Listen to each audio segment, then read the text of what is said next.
This happened during the COVID lockdowns when everything was online. My usual Dungeons and Dragons group had stopped meeting, so I joined a random online group looking for players. Most of the sessions were done through chat and voice calls, so it seemed like a good way to pass time while stuck at home. That's where I met Maya.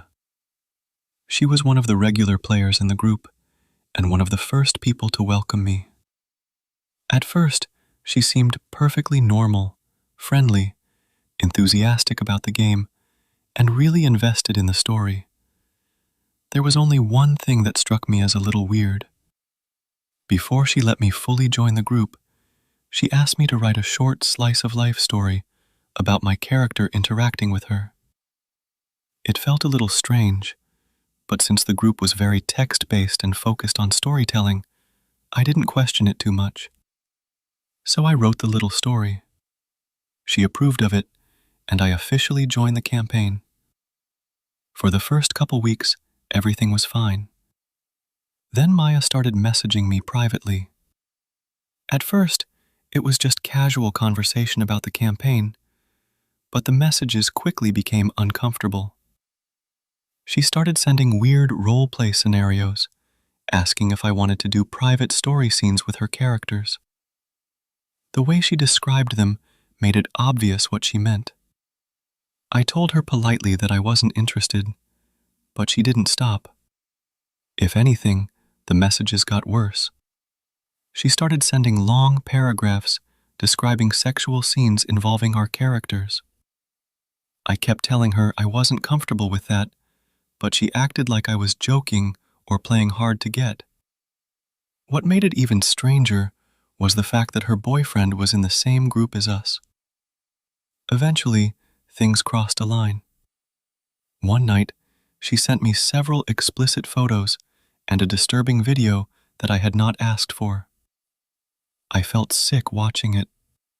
Up until that point, I hadn't even shown her my face, told her my real name, or given her any personal information.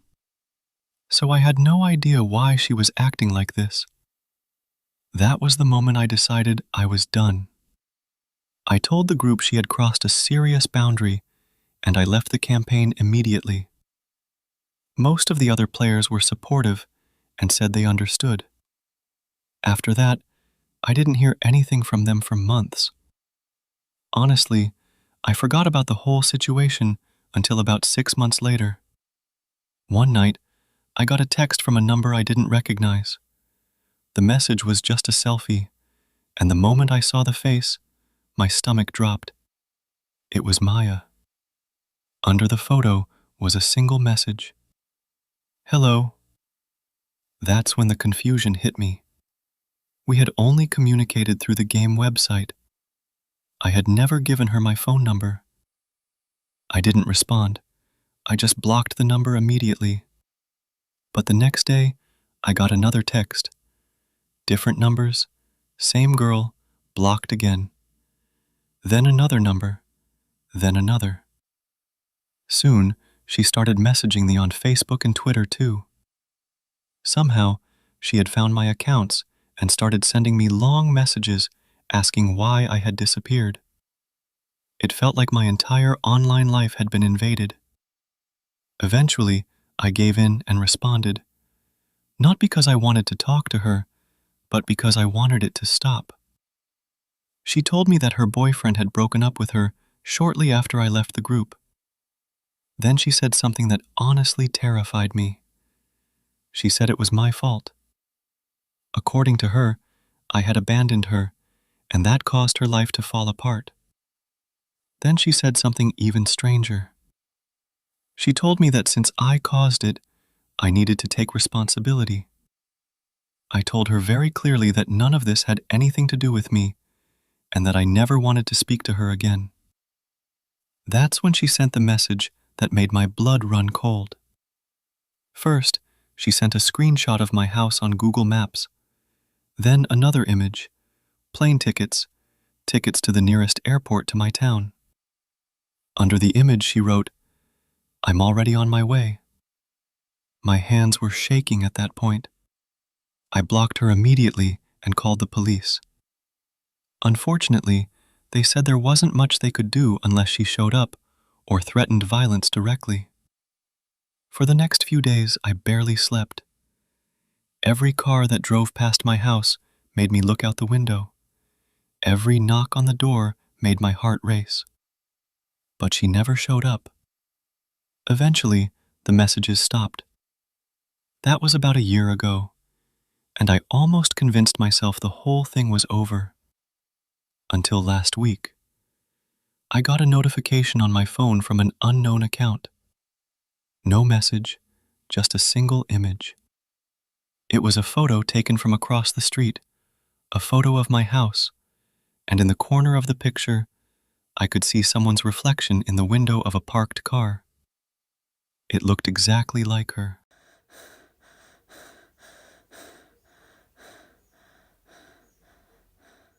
My name is Rachel, and this is probably the strangest stalker situation I've ever dealt with. It started about a week ago when I began receiving weird emails. At first, I thought they were just spam. The messages were short and oddly written, like someone trying to start a conversation with me. But the strange part was the email address they were being sent to. The messages were coming through an anonymous Craigslist relay address. If you've ever used Craigslist before, you probably know how it works. When you post an ad, Craigslist creates a temporary relay email so strangers can contact you without seeing your real email.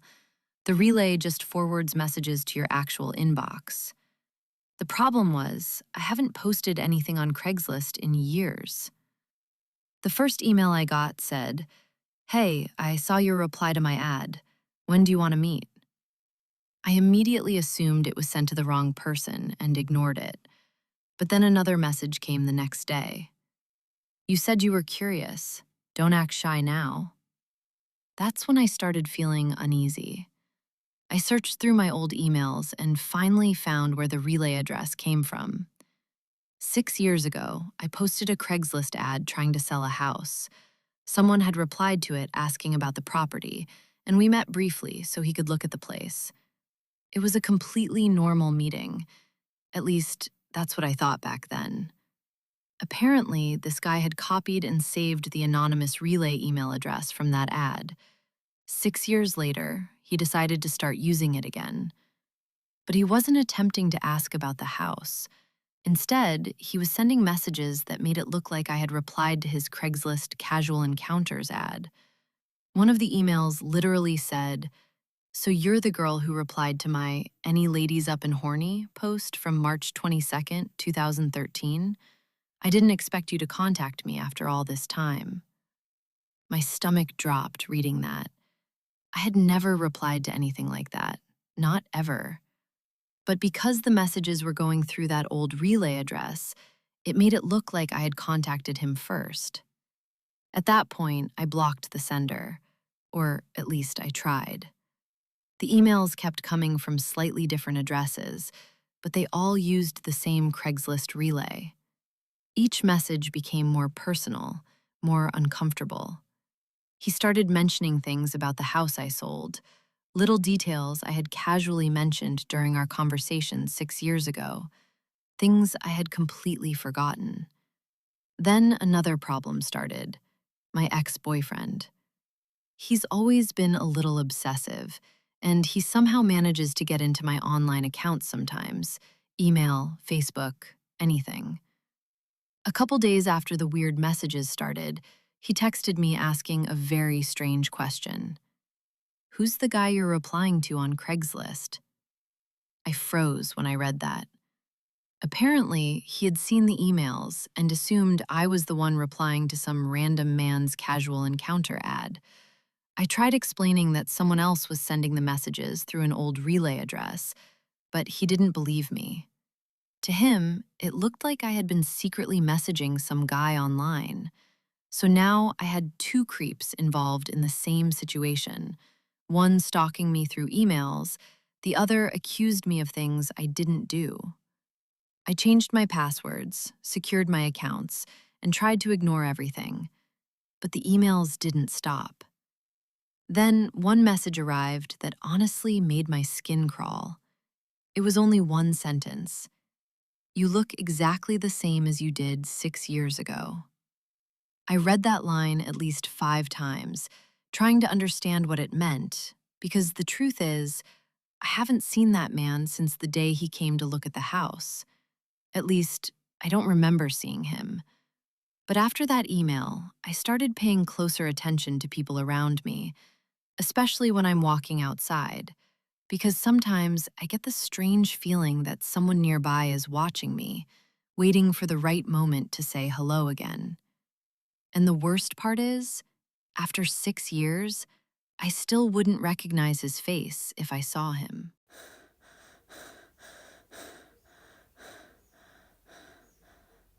My name is Lily, and this happened when I was 19.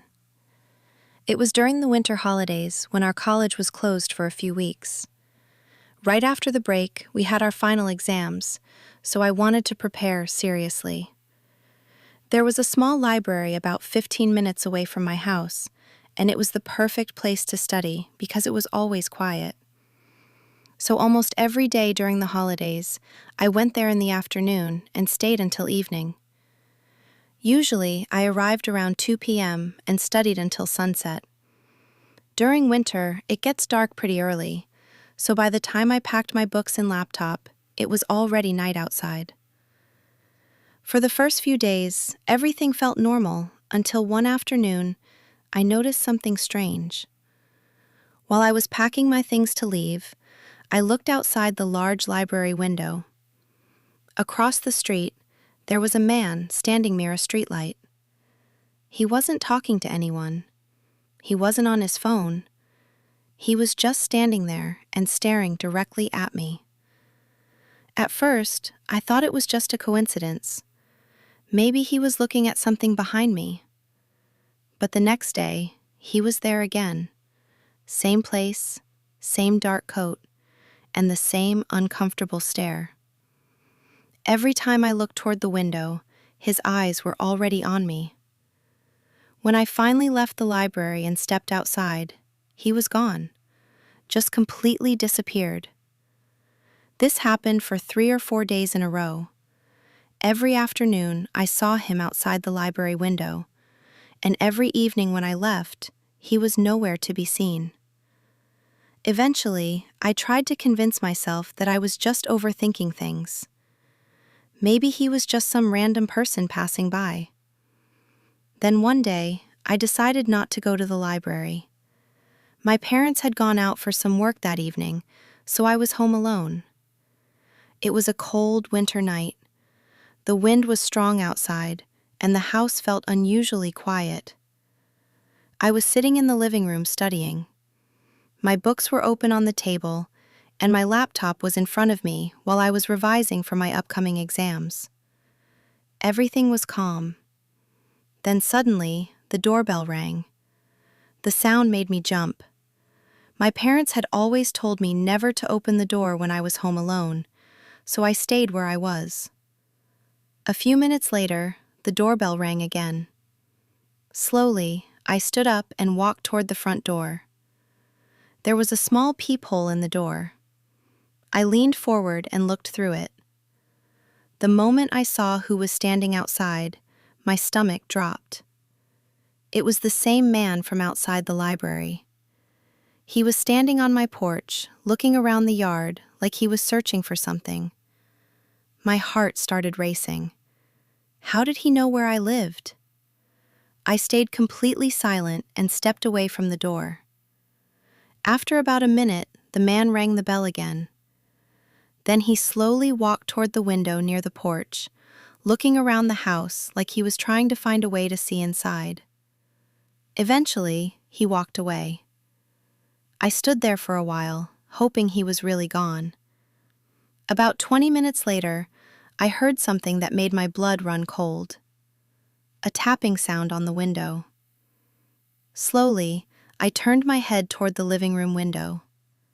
A dark figure was standing outside. It was him.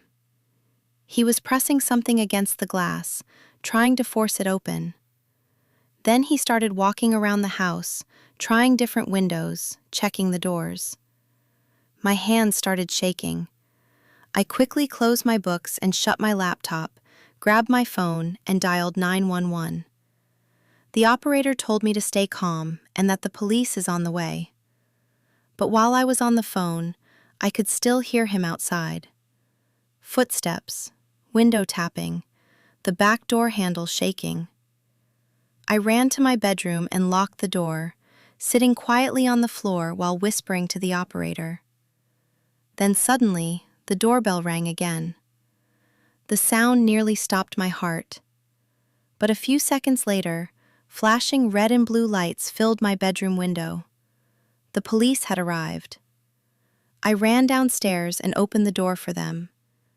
They searched the entire yard, the street, and even the nearby houses, but the man was gone, just like he had disappeared outside the library.